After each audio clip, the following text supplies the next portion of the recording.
Bulletin کا آغاز کریں اور سب سے پہلے بات کریں نیشنل ایکشن پلان پر عمل درآمد سے متعلق ایپیکس کمیٹی کا اجلاس آج ہوگا۔ وزیر اعظم کی زیر صدارت اجلاس میں سول و عسکری حکام شرکت کریں گے۔ اجلاس میں سیکیورٹی صورتحال اور نیشنل ایکشن پلان پر عمل درآمد سے متعلق اہم فیصلے متوقع ہیں۔ اجلاس میں انسداد دہشت گردی کے آپریشنز کے نتائج پر غور ہوگا، جبکہ پاک افغان سرحدی امور اور خارجیوں کے خلاف آپریشنز کا معاملہ بھی زیر بحث آئے گا۔ یاسر ملک ہمارے ساتھ موجود ہیں، تفصیلات ان سے لیتے ہیں۔ یاسر، آگاہ کیجیے گا۔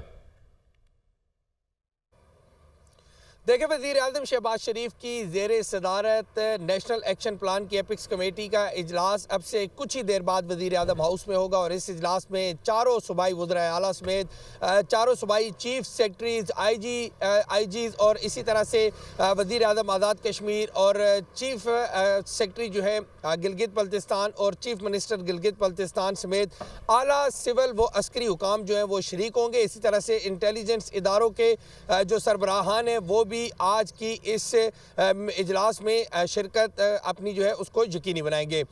جو آج اجلاس ہونے جا رہا ہے نیشنل ایکشن پلان کی ایپیکس کمیٹی کا اجلاس، اس میں ایک تو دہشت گردی سے متعلق امور جو ہیں ان کے اوپر تبادلہ خیال کیا جائے گا، پاک افغان سرحدی امور اور اسی طرح خارجیوں کے خلاف جو آپریشن ہے اس کے اوپر تفصیلی غور کیا جائے گا، اور وزیر اعظم شہباز شریف کی زیر صدارت نیشنل ایکشن پلان کی ایپیکس کمیٹی کا یہ اجلاس ہوگا۔ اس میں وزارت داخلہ کے حکام جو ہیں وہ اب تک کی جو داخلی اور خارجی سیکیورٹی جو صورتحال ہے اس کے اوپر تفصیلی بریفنگ دیں گے، اور اب تک جو دہشت گردوں کے خلاف آپریشن کیے گئے ہیں، انٹیلیجنس بیسڈ آپریشن کیے گئے ہیں، ان کے حوالے سے تبادلہ خیال کیا جائے گا۔ اور آج جو نیشنل ایکشن پلان کی ایپیکس کمیٹی ہے اس میں اہم فیصلوں کا جو امکان ہے وہ بھی ظاہر کیا جا رہا ہے۔ وزیر اعظم شہباز شریف کی زیر صدارت نیشنل ایکشن پلان کی ایپیکس کمیٹی کا اجلاس جو ہے وہ اب سے کچھ ہی دیر میں وزیر اعظم ہاؤس میں شروع ہوگا، اور وزیر اعظم ہاؤس کے اندر نیشنل ایکشن پلان کی ایپیکس کمیٹی کے اجلاس سے متعلق تمام تر انتظامات جو ہیں وہ مکمل کر لیے گئے ہیں۔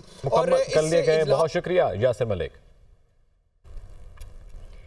وفاقی وزیر داخلہ محسن نقوی کا نیشنل پولیس اکیڈمی کا دورہ کیا گیا، اپ گریڈیشن کا اعلان بھی کیا گیا۔ اکیڈمی ہاسٹل اور میس کا تفصیلی معائنہ کیا، زیر تربیت افسران کے لیے فراہم کردہ سہولیات کا جائزہ لیا۔ وزیر داخلہ نے زیر تربیت افسران سے ملاقات کی اور ان سے سہولتوں سے متعلق بھی دریافت کیا۔ محسن نقوی کی زیر تربیت افسران کو رہائش کی معیاری سہولیات فراہم کرنے کی ہدایت کی گئی۔ وزیر داخلہ نے نیشنل پولیس اکیڈمی کا ماسٹر پلان بھی طلب کر لیا۔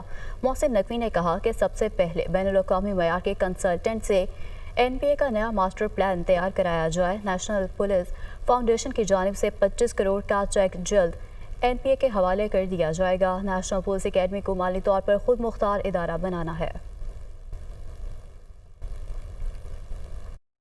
حکومت اور پاکستان تحریک انصاف کے درمیان مذاکرات کا دوسرا دور مکمل ہو گیا۔ اعلامیہ کے مطابق PTI نے بانی سمیت تمام سیاسی قیدیوں کی رہائی 9 مئی اور 26 نومبر کی تحقیقات کے لیے جوڈیشل کمیشن بنانے کا مطالبہ پیش کر دیا۔ مذاکرات کے دوران PTI کمیٹی کی بانی PTI سے ملاقات پر بھی اتفاق ہو گیا۔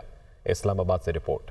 حکومت اور پاکستان تحریک انصاف کی مذاکراتی کمیٹیوں کی دوسری بیٹھک، بانی PTI سمیت سیاسی قیدیوں کی رہائی کا مطالبہ پیش۔ PTI نے 9 مئی اور 26 نومبر کی تحقیقات کے لیے جوڈیشل کمیشن بنانے کا مطالبہ بھی کر دیا۔ مشترکہ اعلامیہ کے مطابق PTI کمیٹی کے سربراہ عمر ایوب اور دیگر اراکین نے تفصیل سے اپنا نقطہ نظر پیش کیا۔ PTI کمیٹی نے حکومت کو ضمانتوں کے حصول میں حائل نہ ہونے کا مطالبہ بھی کیا۔ PTI کمیٹی کا کہنا تھا کہ مذاکرات مثبت طریقے سے جاری رکھنے کے لیے بانی PTI سے ہدایات لینا ضروری ہے۔ بانی PTI سے مشاورت کے بعد اگلی میٹنگ میں چارٹر آف ڈیمانڈ تحریری شکل میں پیش کیا جائے گا۔ اسپیکر قومی اسمبلی سردار ایاز صادق کا کہنا ہے کہ کمیٹی میں اپوزیشن نے اپنے بعض مطالبات پیش کیے۔ مطالبات کو حتمی شکل دینے کے لیے ایک اور نشست ضروری ہے۔ جو دونوں اطراف کے میرے آنریبل دوست چاہتے ہیں اس میں جو ایشوز اس وقت چل رہے ہیں اور پھر جو پاکستان کو چیلنجز درپیش ہیں اس کو بھی ہم اس کا انشاءاللہ حصہ بنائیں گے۔ مذاکرات کے دوران PTI کمیٹی کی بانی PTI سے ملاقات پر اتفاق ہو گیا۔ PTI کمیٹی کی بانی چیئرمین سے ملاقات کے بعد اگلے ہفتے مذاکراتی کمیٹیوں کی تیسری نشست کی تاریخ کا تعین کیا جائے گا۔ سینیٹر عرفان صدیقی کا کہنا ہے PTI ارکان نے بانی سے ملاقات کرنے کا کہا ہے۔ بانی PTI سے ملاقات کے لیے سہولت فراہم کریں گے۔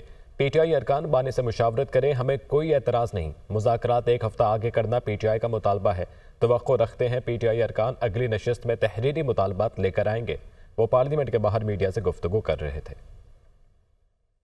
जब मुज़ाकरात हो रहे होते हैं तो उन मुज़ाकरात का जारी रहना ही बहुत बड़ी पेशरफ्त होती है। उनकी तरफ से जो गुफ्तगू की गई है उसके अंदर कोई ऐसी चीज़ नहीं थी जिसमें बहुत ज़्यादा तलखी पाई जाती हो या करख्त लहजा हो। जहाँ तक आपके दूसरे सवाल का ताल्लुक है, ये हमारी तरफ से कुछ नहीं कहा गया कि एक हफ़्ता आगे ले जाएं।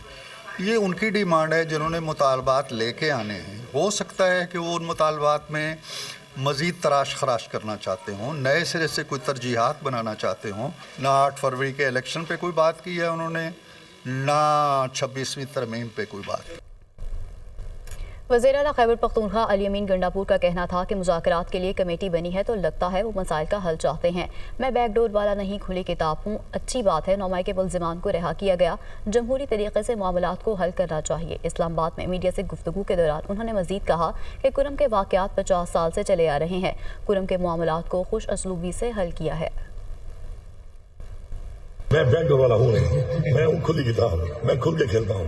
तो जब चीजें सामने आएंगी तो खुल के आएंगी। सर कुरम एजेंसी में जो हालात हैं उसका जिम्मेदार कौन है? और आपने वफाक से रब्ता किया कि वहाँ पर अमन और अमान के लिए मुश्तरका कोशिश की जाए, काम किया जाए? कुरम के जो मामलात हैं वो आज से नहीं है, ये 50 साल से वहाँ पे इस तरह के मामलात बार बार उभरते हैं और वो कोई मसला जो है दहशतगर्दी का नहीं है। वहाँ पे लोकल घुस का एक मसला है, लेकिन अल्हम्दुलिल्लाह हमने बड़े बेहतरीन तरीके से एक ग्रैंड जिरगा बनाया और उन तमाम लोगों को बिठा के एक मुशावरत करके उनके साथ एक बहुत ज़बरदस्त एक मुआहिदा हो रहा है और इंशाल्लाह ये मुआहिदा जो है ये मुकम्मल एक देर पा इंशाल्लाह हल होगा इसका। अपोजिशन लीडर उमर अयूब ने कहा कि मुज़ाकरात में बड़ा क्लियर बयानिया आ चुका है। बानी PTI शाह महमूद कुरैशी और तमाम असीरान को फौरी रिहा किया जाए। बानी PTI को गैर कानूनी तौर पर जेल में रखा हुआ है। आईन और कानून की बालादस्ती नहीं होगी तो यही हिसाब चलेगा।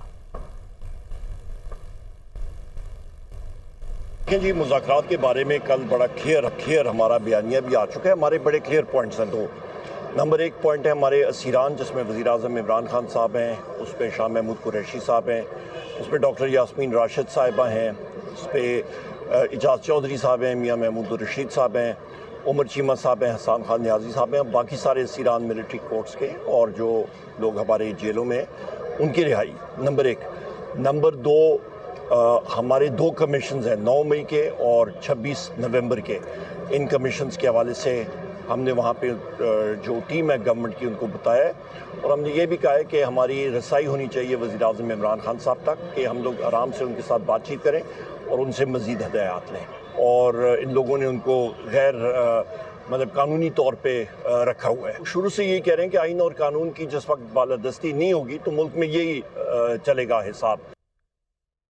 वज़ीर-ए-आज़म के मुशीर बराए सियासी उमूर राना सनाउल्लाह कहते हैं बानी PTI बनी गाला मुंतकिल करने पर सियासत कर रहे हैं। हुकूमत की जानिब से बानी PTI को बनी गाला मुंतकिल करने की कोई पेशकश नहीं की गई। प्रोग्राम दुनिया महर बुखारी के साथ में गुफ्तगू करते हुए उनका मजीद कहना था कि ये बानी PTI का सियासी बयान है, बनी गाला मुंतकिल करने की कोई भी ऑफर नहीं कर रहा। राना साहब, आज खान साहब ने फिर ये दावा किया है कि मुझे बिल वास्ता तौर पे बनी गाला मुंतकिल करने की पेशकश की गई है और मेरा मौक़िफ़ बड़ा वाज़ेह है कि पहले मेरे असीर और कारकुनान और रहनुमाओं को छोड़ा जाए और उसके बाद मेरी बात होगी। अटक जेल में भी मुझे 3 साल तक बाहर भेजने की पेशकश की जाती रही, लेकिन मेरा जीना मरना पाकिस्तान में। ये बिल वास्ता पेशकश आप लोग भिजवा रहे हैं? मेरा ख्याल है कि ये कोई भी नहीं भिजवा रहा और गवर्नमेंट की तरफ से तो मैं बिल्कुल पूरे दावे से कह सकता हूँ कि कत्तन कोई ऐसी ऑफ़र जो है वो नहीं की गई। लेकिन मेरा ये ख्याल है कि कोई भी नहीं ये ऑफ़र कर रहा, ये इमरान खान साहब सियासत कर रहे हैं, वो सियासी बयान दे रहे हैं और अपनी सियासत को तवाना, ताकतवर और यानी जो है वो अपने बेहतर करने के लिए वो इस किस्म की जो है वो एक बयानिया जो है वो बनाने की कोशिश कर रहे हैं कि मैं जो है वो यहाँ पे जेल में रहने पे मज़ीद हूँ अपने मौक़िफ़ की खातर, जबकि मुझे ये ऑफ़र्स हो रही हैं। मेरा नहीं ख्याल कि किसी ने उनको को ऑफ़र की है। कुरम में कल से काफिलों के रवानगी का सिलसिला शुरू होगा। मुशीर इत्तलात खैबर पख्तूनख्वा बैरिस्टर सैफ का कहना है एपेक्स कमेटी के फैसले की रोशनी में इलाके को असलहे और बंकर से पाक किया जाएगा। असलह जमा करने के लिए दोनों फरीक 15 रोज़ के अंदर मरबूत लाहमल देंगे। असलहे की आज़ादाना नुमाइश और इस्तेमाल पर पाबंदी होगी। असलहा खरीदने के लिए चंदा जमा करने की इजाज़त नहीं होगी। मुआहिदे के मुताबिक फ्रीकैन के हर किस्म के बंकर्स की तामीर पर पाबंदी होगी। पहले से मौजूद बंकर्स 1 माह के अंदर ख़त्म किए जाएंगे। बंकर्स मसमारी के बाद जो फरीक लश्कर कशी करेगा उनके खिलाफ कार्रवाई होगी।